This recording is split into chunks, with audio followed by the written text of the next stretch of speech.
Hello, welcome back to Beneficial Livenoving.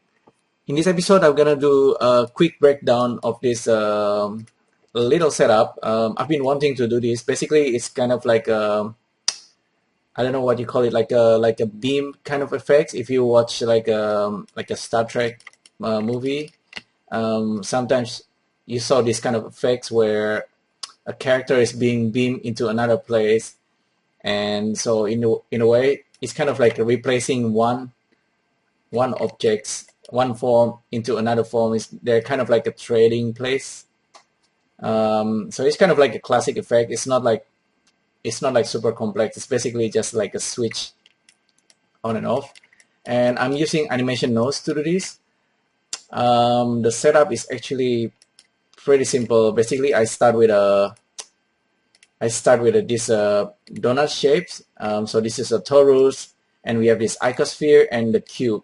So, and the torus is actually emitting a bunch of particles. I have like around, see, I'll make it 800 particles. You can increase or decrease this, doesn't matter. And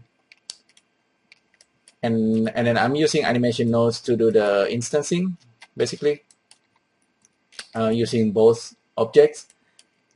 And what's going on here in the setup, basically just kind of like we get the torus, we get the particles positions, and for each particle's position we have this two compose matrix. Make sure you have one for each object. So I'm using compose matrix because I'm using this object matrix output in the end, but basically for each particle's data I get the length, the total particles number, and for the total numbers it goes into the object instancer. So we need to have this object instancer for both objects, and each one of them will be influenced by this offset matrix. And what this guy does is actually the same, except that this one is doing the start and this one is doing the end. And here I'm using the negative scaling. This is kind of like a quick hack to get this kind of effects. So in the end, your objects might be flipped, but you can kind of trick that. Anyway, it doesn't really matter too much in this case. And we are using this fade fall off as usual. And then, but the trick here is basically one object is actually already start from scale 1, and the other one start from scale 1 but on the other side, on the other place, and then they're kind of trading places. So one is getting smaller and disappear, the other one fade in. So one fade out, one fade in. So that's kind of the trick here. There's nothing particularly complicated. And because the donut here at the top and at the bottom is the same point number, so it's kind of easy to do this.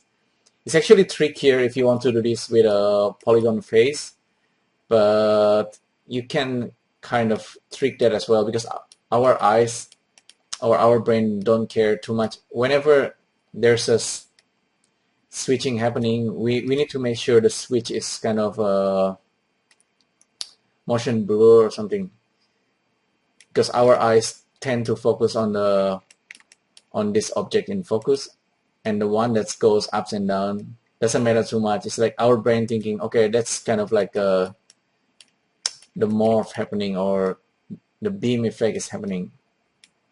Okay, so in the end we have this kind of effects. And if we turn on the matte cap, make it this a little bit fancier with ambient occlusions, so this and make this full screen.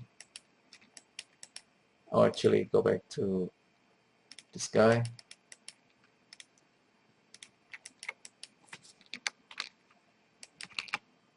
So we have this kind of effects, kind of like two objects trading places, even though they are like more or less the same animations, just reverse with one each other, kind of like the mix and blend at the same time. Our brain look at it and thinks, okay, that's that's pretty believable. So yeah, that's pretty much it for this live noding. It's very simple effects, but I just want to show it to you. And if you have any question, feedbacks, maybe to improve this setup, let me know, and I'll see you in the next video. Thank you. Bye.